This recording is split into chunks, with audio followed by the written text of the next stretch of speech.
em poso sèria perquè la persona que he convidat per tancar aquesta temporada és una persona que m'estimo molt de cor, però que sobretot és un gran referent per mi.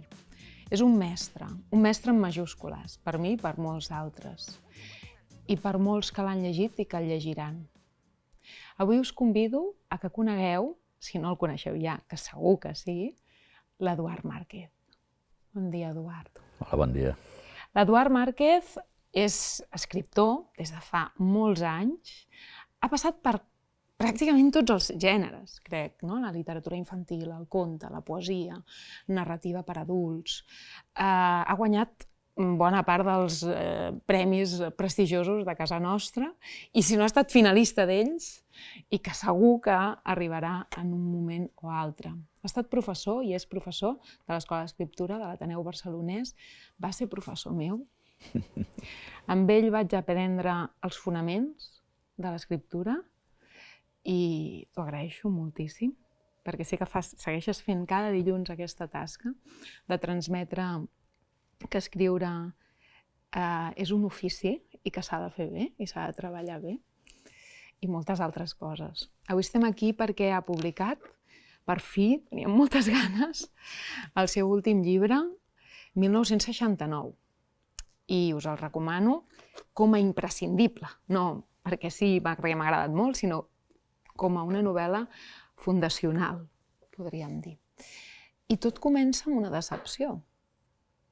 Tot comença en el teu interior, amb un final d'etapa i un principi d'una nova etapa. És així?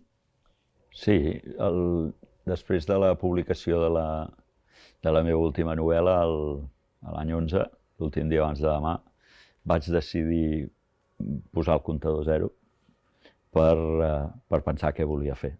Per mi era important que el camí que havia arribat allà, jo ja veia que no tenia més possibilitats, que les proves que havia fet, que els camins que havia encetat, que tot allò que havia estat la meva manera de treballar fins llavors, jo vaig considerar que ja no donava més de si.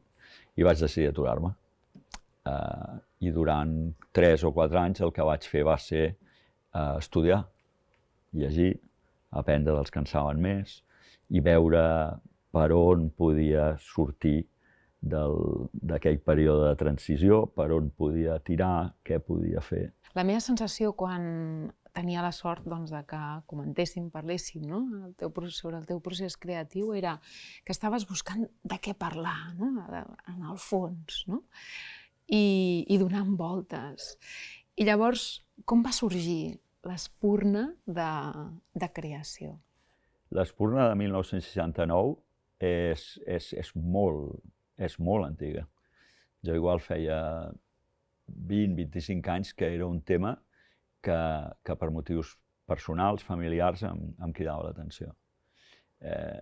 Primer de tot perquè al capdavall per escriure una novel·la necessitem dues coses, no? Un context narratiu poderós i dintre d'un context narratiu poderós, experiències humanes poderoses, situacions humanes potents, amb possibilitats narratives. La transició això ho té. La transició és un context narratiu molt poderós perquè té de tot, com dius tu, té llums, té ombres, té convulsió, té derrota, té victòria, té somnis col·lectius. Per tant, com a context és un context amb una potencialitat literària enorme.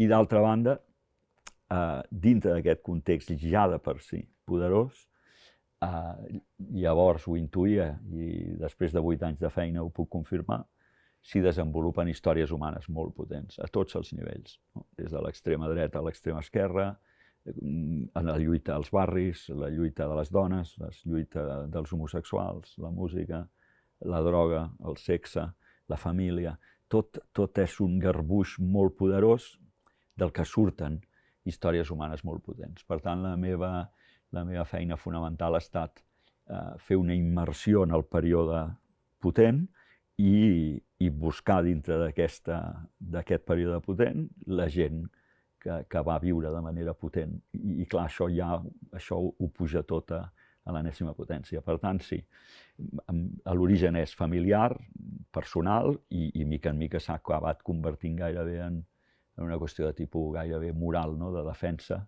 de gent que hem deixat de costat, de donar veu a la gent que la història ha deixat al marge i que avui en dia per molts motius no ens interessa escoltar. Per tant, s'ajunten les dues coses.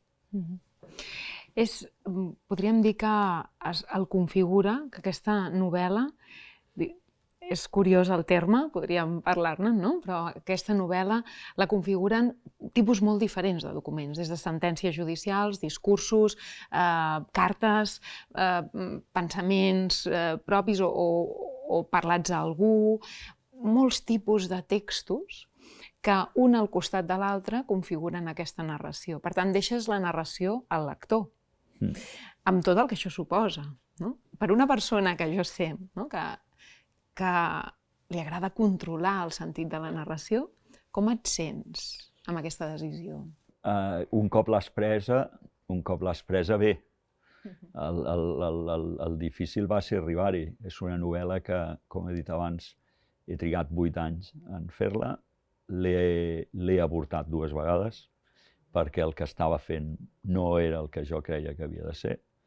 Per tant, vaig haver d'aprendre molt i tècnicament, vaig haver de reflexionar molt en com expliquem les històries i d'altra banda també vaig haver d'aprendre molt a tractar-me a mi mateix d'una altra manera. Jo de mena soc quadriculat, de mena soc rígid, de mena soc controlador pel que fa a l'obra i m'agrada tenir-ho tot sota un control molt rigorós. Les meves novel·les anteriors fins i tot hi ha gent que ha considerat que pequen d'això, d'aquest rigorosisme estètic, d'aquest preciosisme, el preciosisme que a vegades pot comportar trobar la paraula justa. I aquí de tot això n'he hagut de prescindir, per tant ha estat un aprenentatge literari i personal molt potent. He après moltes coses sobre com explicar històries d'una altra manera, defugint els paràmetres de tot allò que en el seu dia et vaig ensenyar tu o continuo ensenyant els dilluns. Per tant, això ha estat un exercici d'anar més enllà i, d'altra banda, personalment m'ha obligat a replantejar-me la meva mirada sobre l'acte creatiu i fins i tot sobre com encarar la vida quotidiana, perquè jo no podia controlar el material perquè depenia del que jo pogués trobar, per exemple, als arxius. Hi ha hagut grans canvis a la novel·la fruit de l'atzar, que un bon dia trobes un paper a l'arxiu que tu destirota tot, o de la possibilitat de trobar una determinada persona o de no trobar-la. M'he trobat en situacions de tenir molt, molt clar que aquella persona concreta, X, havia de sortir a la novel·la perquè tenia documentació que la implicava, però aquella persona, o per exemple, ha mort, com m'ha passat, o no hi ha hagut manera de trobar-la. Per tant, aquesta adaptació a l'atzar per mi ha estat un aprenentatge vital que ha costat, però del que n'estic, la veritat és que força content. Clar, també representa aquest no atzar, però sí, d'alguna manera, lligam amb les coses que anaven passant, reflecteix també el que passava en aquella època. Aquella sensació de caos, perquè ho vas llegint i tens una sensació de que tu des de fora, quan estudies la història, et sembla que sí que hi havia tot un control, però te n'adones que no hi era i que, de fet, les accions eren molt petites, a vegades molt espontànies, sense un lligam o unes ordres. I aquesta sensació de caos, el fet d'aquest procés d'escriptura, també ho deu generar. Sí, clar, la gran finalitat era narrar la vida. I arriba un moment en què t'adones que la vida no la pots narrar des de l'artefacte, entès com estratègies narratives habituals, consensuades, rígides. Per tant, el meu primer gran pas va ser aquest, entendre que la vida havia de ser narrada d'una altra manera i això m'obligava a plantejar-me de zero el què i el com de la novel·la.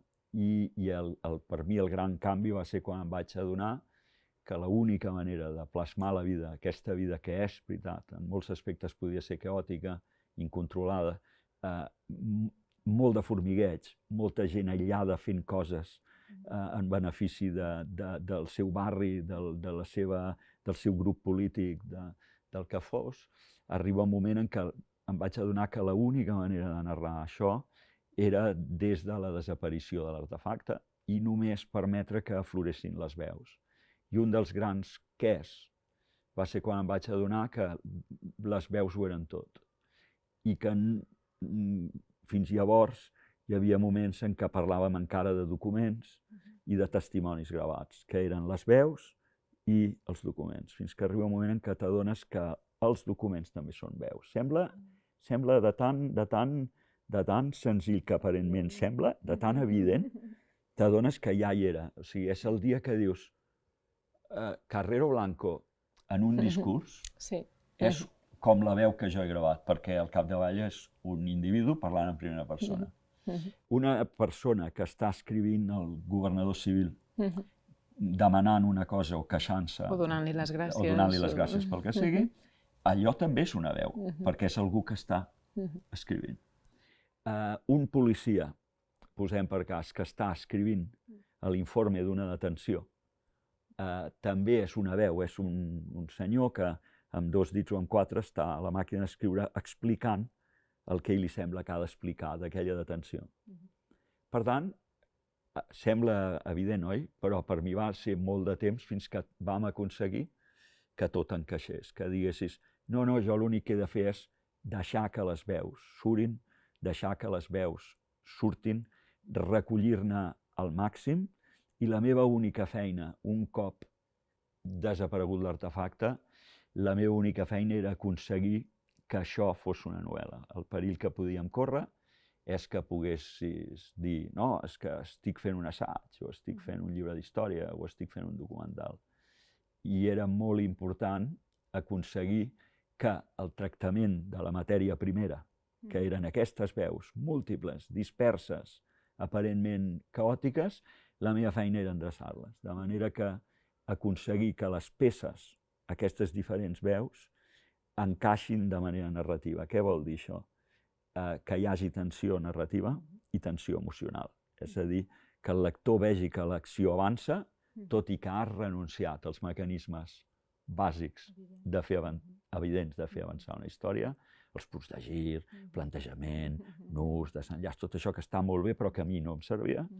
I per l'altra banda, el lector ha d'anar rebent aquests impactes emocionals que fan que estigui pendent de la lectura, que fa que vulgui continuar llegint perquè emocionalment se l'està duent per un seguit de canvis, de ruptures, de la rialla a l'angoixa, de l'angoixa a la hilaritat, perquè la repressió, tot i la seva duresa, en alguns moments té uns punts ridículs, perquè aquest excés de control sobre la ciutadania molt sovint cau en ridiculeses.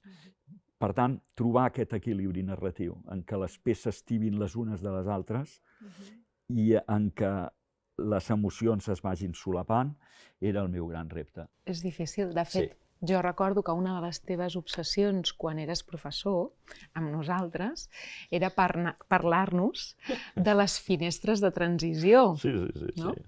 I les finestres de transició volia dir aquests mecanismes que ens porten d'una escena a una altra, d'un tema a un altre, no? I són, en el llibre hi són una cosa, a vegades és un acte, no? I veus l'acte i després l'informe policial, i llavors és com més evident, però hi ha vegades que és molt subtil i s'agafa just perquè el moment històric és aquell o perquè el personatge passa d'un lloc i després a l'altre, i això que és una mica com depurar la funció de l'escriptor, no? De què decideixo donar-te, quina informació decideixo i com te la col·loco perquè a tu, a més et generi per contraposició un conflicte. Sí, es tracta d'això. Justament, ho has dit molt bé en la llibreta que tinc, on jo tinc justificat el lloc de cada peça. Anotat, aquesta peça va darrere d'aquesta, i abans d'aquesta... I no són 2 o 3, No, són més de 500. Cada peça jo la tinc justificada fins i tot en termes com el que tu acabes d'esmentar. A vegades hi tinc posat contrast, enllaç, diferents tipus d'enllaços, diferents tipus de contrastos, i ho tinc marcat amb colorets. O sigui, escena, el que jo anomenava, jo parlava d'unitats i de cèl·lules. Cada unitat és la veu, sigui un discurs, una carta, un míting polític, algú parlant, això és una unitat. El següent pas per mi era fer que aquestes unitats es convertissin en una cèl·lula, perquè hi ha vegades que diferents peces fan un conjunt. Estan observant el mateix? Sí, estan vivint el mateix, i allò per mi eren cèl·lules. I aquella cèl·lula pot ser molt llarga o molt curta, enllaça amb una altra cèl·lula. I enllaçar amb l'altra cèl·lula era el punt que ja ho he vist, no? Està absolutament estudiat. Sí, que és el més delicat. Perquè es repeteix una paraula, perquè es repeteix el que sigui. O el moment temporal, no? Perquè just en aquell moment passava allò altre. Sí. Per tant, clar, era la idea de fer desaparèixer el narrador, fer desaparèixer el punt de vista, de manera que només hi hagués un muntador, algú que l'únic que està fent és agafar gairebé com si fos un muntatge cinematogràfic, que vas agafant aquelles peces una a una i jo les estava sospesant tot el dia. A veure això, a veure on ho col·loco. I anava fent proves. Aquesta peça engrana amb aquesta, no? I era la idea aquesta de que engranessin. La peça la valores molt bé i dius, ara això ho col·loco aquí i ho engrano. No engrana, busco una altra solució. Engrana bé, ho deixo. Sí, és una feina complexa. Sí, no ha estat fàcil, però m'he divertit molt, perquè l'única cosa a la que no he hagut de renunciar fent aquesta novel·la és a una de les meves grans passions, que és l'estructura, el muntatge. He renunciat a tota la resta. No hi ha estil, no hi ha llengua, perquè no és el meu estil, no és la meva manera d'utilitzar la llengua, perquè jo rigorosament respecto la llengua dels altres, fins i tot idiomàticament, català, castellà, tot barrejat. O la manera d'expressar-se, fins i tot amb errors. He respectat l'oralitat de manera absoluta. Per tant, jo he hagut, en aquest exercici que dèiem abans, d'anar-me oblidant de mi, he hagut d'anar renunciant a tot allò que per mi era important. El rigor formal, el rigor estilístic... Amb tota l'angoixa que això suposa per dins. Sí, la veritat no ha estat fàcil. Tu que em coneixes bé, crec que pots entendre perfectament que no ha estat fàcil. Però també és veritat que, com deia abans, he après molt. No només he après molt, sinó que, sincerament, en algun moment perdre'm de vista també ha estat un descans. Si allò de dir, per favor, poder-me oblidar. Que bé, perdre'm de vista. En la vida dels altres, no? Diluir-te una mica. Que bé, perdre'm de vista una estoneta, de debò. No sé, pot semblar una animalada, però no ho és. Per tant, sí, ha estat molt, jo penso que la paraula és aquella, arran de l'article meravellós de l'Enrique Deriz, ha estat molt salvatge tot plegat.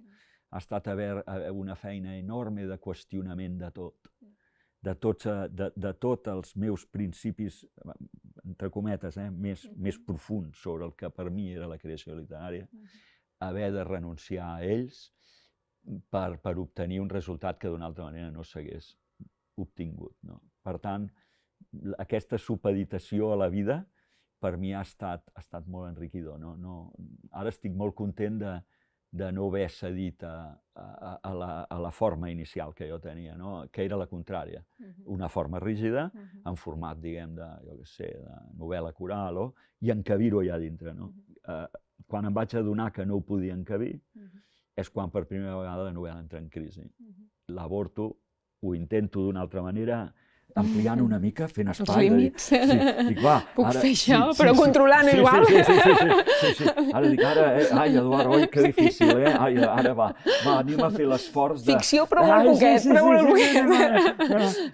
I malgrat tot allò no rodava tampoc, i el següent gran pas va ser dir, renunciem a tot. Renunciem a tot per aconseguir el que et balla pel cap. Estic molt content d'haver-ho fet. Estic molt content de... Consegüentment, clar, de no haver tingut pressa. També és veritat que tinc la immensa sort de tenir al meu costat algú com l'Eugènia Brogi, que ho entén i que m'ha acompanyat durant 8 anys, feina d'edició a l'antiga, com jo l'entenc, en què un creador i el seu editor veuen créixer junts una novel·la i que hi participen els dos. Per tant, sí, ha estat dur, com he dit, però m'he sentit tremendament acompanyat i penso que ha estat una experiència creativa molt i molt potent. La meva sensació, si puc dir-ho, és que quan llegeixes 1969, que abans s'havia de dir potser, i això també és tota una altra història. Sí. Quan llegis 1969, aquesta pluralitat de veus et posa més el dit a tu que el fet de que m'expliquis una història. Quan m'expliques una història, jo entro dintre la història, però en qualsevol cas és la història d'algú que té un principi i un final. Quan jo veig la pluralitat del que estava passant, la pregunta és on eres o on ets ara. Sí, és que la idea de totalitat és la bàsica i que tothom, perquè això ja m'està passant, d'alguna manera o altra, i això és una veritable meravella i un privilegi per mi, tothom s'hi troba a si mateix o hi troba algú del seu entorn, perquè s'hi troba si per edat hi era, perquè per edat, jo què sé, si l'any 69 tenia 14, 15, 16, 18, 20, 30 anys, hi era, per tant ho recorda, o bé si era més nen o si no estava implicat, potser era el seu pare, el seu veí, el seu amic, el seu tiet o què hi fos. Per tant, aquesta idea de totalitat fa que tothom hi trobi alguna cosa i m'hi estic trobant. Ah, surt tal, la fàbrica aquella. I quan has hagut de triar, perquè a vegades, òbviament, has hagut de triar, perquè, per exemple, tu no pots encabir, ja té 530 i pico de pàgines, per tant, un any. Tu no pots encabir tots els conflictes laborals de l'època i en un moment determinat doncs tries i dius, val, quins són els conflictes laborals més representatius d'aquest any? La maquinista, la SEAT, doncs, val, ja ho tenim aquí, però després gent que potser estava en una fàbrica que no era una d'aquestes dues, se sent identificat, perquè la seva comissió obrera funcionava igual, perquè les manifestacions eren compartides. Per tant, és també molt guapa aquesta idea de que tothom hi troba alguna cosa que d'alguna manera l'implica, sigui potser fins i tot per la no implicació, perquè aquí també hi surt la gent que no feia res, la gent que prou feina tenia vivint i no se m'acudiria ni de bon tros criticar-ho, la gent que vivia, aguantava les conseqüències de viure en un país feixista i feien la seva vida, i aquesta gent també hi surt. Per tant, també t'hi trobes tu, que dius, aquesta família podria ser la meva. Una família despreocupada políticament, però que havien de viure en un lloc molt complicat, molt repressiu. Per tant, les dones, el que deia abans, els homosexuals, els músics, els creadors, aquí surten músics i surten escriptors, i surt gent que està començant a experimentar amb les drogues, i surt gent que està prenent els primers àcids, i surt gent que està intentant buscar maneres de viure diferents, maneres de plantejar-se la família, gent que viu en comunes. Tot això ja hi era. Dones que estan amb el mirallet descobrint-se el clítoris. És una delícia pensar que hi havia grups de dones d'autoconsciència que s'estaven descobrint el seu cos en aquell moment perquè ningú els hi havia explicat. Per tant, tota aquesta pluralitat, i gairebé més que pluralitat, crec que és riquesa. El meu objectiu és que hi fos, que no fos una novel·la segmentada, que no fos una novel·la parcial, que fos una novel·la total.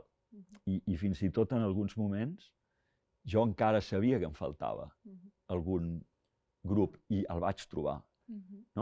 Jo sabia, perquè havia vist referències, que els anarquistes ja estaven començant les primeres revistes i els vaig trobar. Per tant, doncs això, esquerra, dreta, extrema, amb armes o sense, els capellans obrers, els capellans conservadors, els obrers, les lluites veïnals. Per mi no hi havia cap diferència entre una persona que s'està armant perquè al cap d'un any, com és el cas, col·locaran la primera bomba i faran el seu primer atemptat, amb un grup de dones i de nens demanant un semàfor al seu barri, o un capellà intentant muntar un lot de Nadal pels presoners de la Model, o una persona d'extrema dreta que està preparant també el seu o que està rebutjant fins i tot el franquisme, tot i pertany a grupuscles d'extrema dreta. No? Per tant, tot aquest aiguabarreig, la meva feina era només deixar-lo sortir i deixar que ocupés el seu lloc com les peces d'un puzzle gegantí. No podem afegir res més. No ho sé. 1969, llegir-lo. No ho sé, sí, tant de bo que la gent hi vegi la vida. La resta és ben poc important. Sí, si la gent té ganes de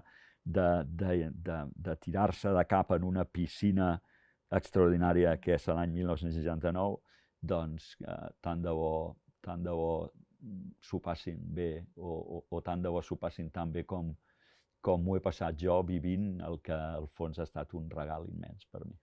Moltes gràcies, Eduard. A tu, un luxe, de debò. Tinc la sensació de recular els nostres temps de teorització de la literatura, de divagar hores i hores, i això tu i jo hem tingut l'immens privilegi, que també ho és per mi, d'haver divagat, en el bon sentit de la paraula, durant tant de temps sobre la millor manera d'expressar-nos. T'ho agraeixo molt a tu. El privilegi meu, No, ja ho saps, d'aprendre de tu en moltes ocasions com avui.